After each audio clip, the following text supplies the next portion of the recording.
কোন পরিস্থিতি আসে, আল্লাহর নবীর উপর ইজ্জতের উপর আক্রমণ আসছে, ওই অবস্থায় আপনার জান চলে যাবে, জান চলে যাবে, তবে রাসূলের ইজ্জত রক্ষা করতে হবে।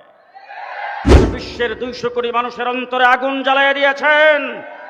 যদি তাদের বিচারের সম্মুখীন যদি না করেন, দৃষ্টান্তমূলক বিচার যদি না করেন, ভারতের 33 কোটি মুসলমান, আমরা 18 কোটি মুসলমান, আর 18 কোটি পাকিস্তানের মুসলমান, 100 কোটি মুসলমান মিলে পিটা তোমার তক্তা বানিয়ে দেওয়া হবে। চত্বরে আমরা জমায়েত হয়েছিলাম কাউকে ক্ষমতার থেকে নামাইবার জন্য নয়, কাউকে ক্ষমতার মধ্যে বসাইবার জন্য নয়। আল্লামা আহমদ শফির নেতৃত্বে শাপলা চত্বরে গিয়েছিলাম আল্লাহর নবীর ইজ্জত রক্ষার জন্য।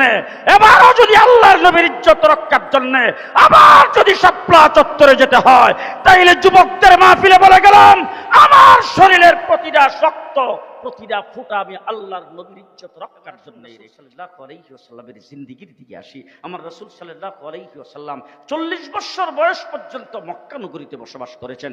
40 বছরের ভিতরে রাসূলের চরিত্রে কোনো দাগ নাই। আছে কোনো দাগ? আছে কোনো দাগ?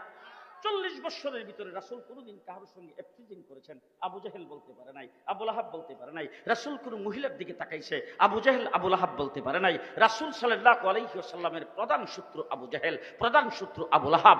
আবু লাহাবের শত্রুতামের কারণে আল্লাহ পাক কোরআন শরীফের ভিতরে সূরা লাহাব নাজিল করেছেন তার বিরুদ্ধে, তার জাহান্নামের কথা বর্ণনা করে। আমি আপনাদেরকে জিজ্ঞেস করতে চাই, উলামায়ে কেরাম এখানে আছে, আবু জেহেল রাসূলের বিরোধিতা করেছেন, রাসূলকে গালি দিয়েছেন। এখন আমি জিজ্ঞেস করতে চাই, আবু জেহেল রাসূলকে গালি দিছে, আবু জেহেল কোনদিন রাসূলকে মৃত্যু বলে একটা গালি দিয়েছেন এমন কোথাও দেখাইতে পারবেন? আবু জেহেল রাসূলকে চরিত্রহীন বলেছেন? বলেন বলেন বলেন। আবু জেহেল একটা শব্দ রাসূলকে চরিত্রহীন বলে নাই। আবু জেহেল রাসূলকে মৃত্যু বলে নাই। আবু জেহেল রাসূলকে সন্ত্রাসী বলে নাই। আবু জেহেল রাসূলকে পাগল বলেছেন, মাজনুন বলেছেন। ঠিক কিনা বলেন? বেশি চাইতে বেশি জাদুগির বলেছেন। ঠিক কিনা? এই দুই শব্দের বাহিরে আমি বেলেম মানুষ, তো আমার কিছু জানা নাই। হুজুর আপনার জানা থাকলে বলেন। রশিদ ভাইয়ের মতো জানা আছে। আবু জাহেল রাসূলকে বলছেন পাগল, রাসূলকে জাদুগির বলেছেন, মৃত্যু, চরিত্রহীন, সন্ত্রাসী বলছে? বলে নাই।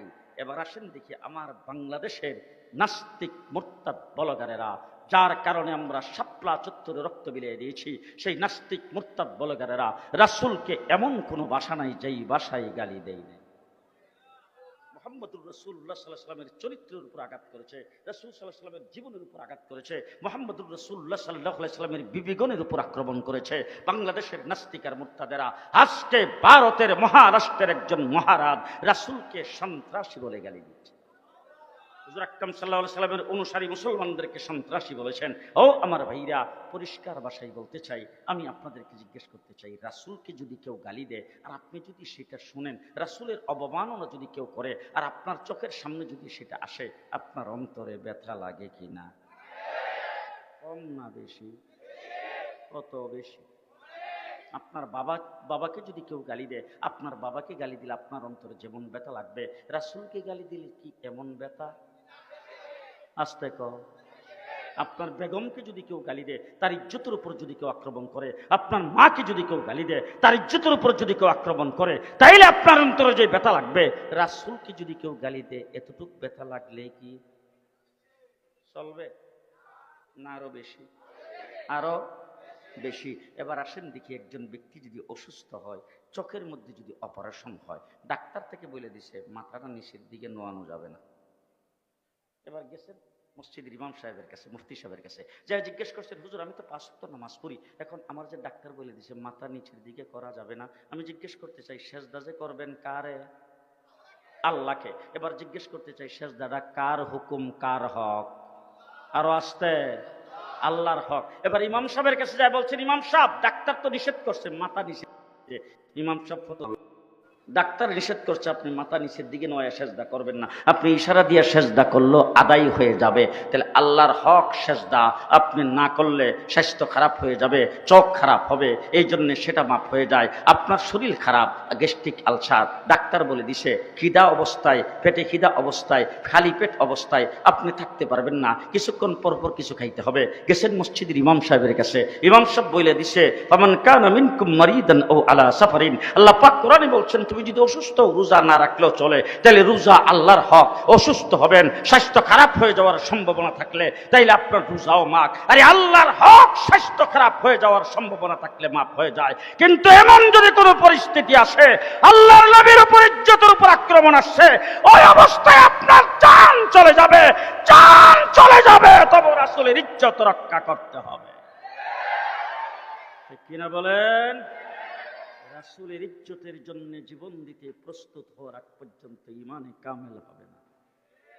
ঠিক কিনা? ঠিক কিনা? আজকে ভারতে মুহাম্মদুর রাসূলুল্লাহ সাল্লাল্লাহু আলাইহি সাল্লামকে গালি দিয়েছেন। আমি আজকে শুধু দুইটা কথা বলতে চাই। একটা হলো ভারতের মোদী সরকার, তার বিচার করতে হবে। আস্তে কয়ে নাচতে, নাহলে মোদী নেবে। জি, ভারতের মোদী সরকার আল্লাহর নবীর ইজ্জতের উপরে যারা আক্রমণ করেছে, তারা বিশ্বের 200 কোটি মানুষের অন্তরে আগুন জ্বালিয়ে দিয়েছেন।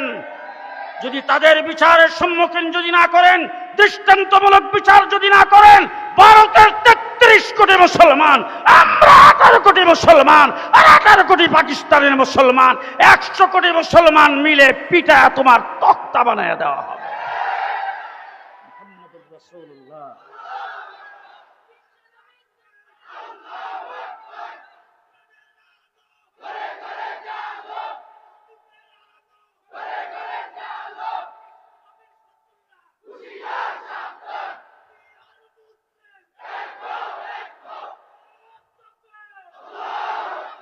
হ্যাঁ মুসলমান, তত্ত্বাবধায়ক সরকারকে বলে আসছি, আজকে এখানেও বলি, জনগণের আন্দোলনের ফসল আপনারা। কিন্তু আমার নবীর ইজ্জতের উপর আক্রমণ করবেন, আপনারা চুপ করে থাকবেন তা হবে না। নিন্দা প্রস্তাব পাঠ করতে হবে। ভারতের রাষ্ট্রদূতকে দায়িত্ব তলব করে তার কাছে অভিযোগ চাইতে হবে। ঠিক কিনা বলেন? আমার নবীর ইজ্জত যদি রক্ষা না করে, মুসলমানদের উপর যদি আক্রমণ করতে থাকে, বাবরি মসজিদ যেইভাবে ভেঙে দিয়েছেন এইভাবে যদি ভাঙতে থাকে, আর আমার দেশের হাসিনাকে যদি মুদির কুলে বসায়া বাংলাদেশের বিরুদ্ধে একের পর এক ষড়যন্ত্র করতেই থাকে, পরিষ্কার ভাষায় বলবো, ভারত আমাদের বন্ধু রাষ্ট্র নয়।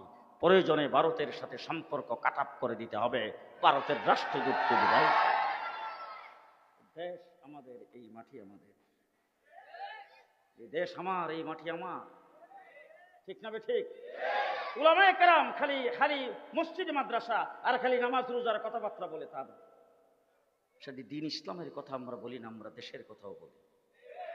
কিছুদিন আগে কোটা বিরোধী, বৈষম্য বিরোধী আন্দোলন হয়েছে। আমি জিজ্ঞেস করতে চাই, আমাদের সাথে বৈষম্যের কিছু আছে? কোটার কোনো প্রয়োজন আমাদের আছে?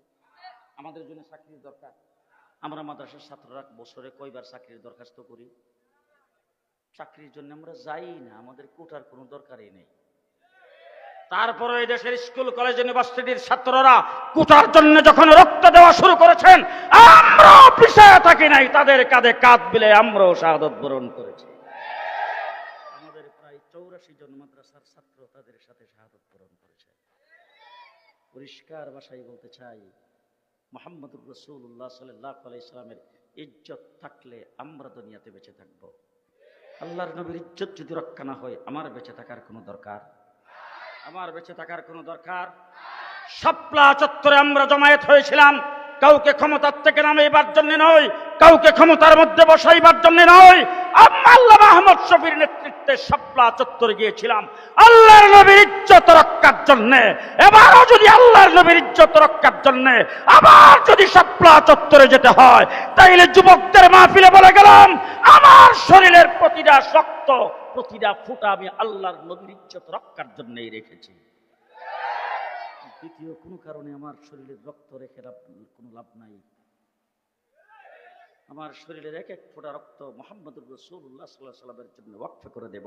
আমার রাসূল সাল্লাল্লাহু আলাইহি সাল্লামের ইজ্জতের জন্য দিয়ে দেব। দ্বীন ইসলাম টিকাইবার জন্য আমির হামজার লাশটাকে যেমন টুকরা টুকরা হয়েছে, আজকে যদি বাংলাদেশে ইসলামের উপর যদি কোনো দিক থেকে আক্রমণ আসে, ইসলাম আর মুসলমানকে যদি বাংলাদেশ থেকে বিদায় করে দেওয়ার কোনো চক্রান্ত হয়, এই দেশটা যদি নাস্তিকের মুরতাদরা দখল করে নেয়, তাইলে পরিষ্কার ভাষায় বলে দিচ্ছি, যতদিন বাংলাদেশে বেঁচে থাকবো মুসলমান হয়ে বেঁচে থাকবো। যদি মুসলমান হয়ে বেঁচে না থাকতে পারি, শাহাদত বরণ করবো, তবু কাউকে ছাড় দেব না।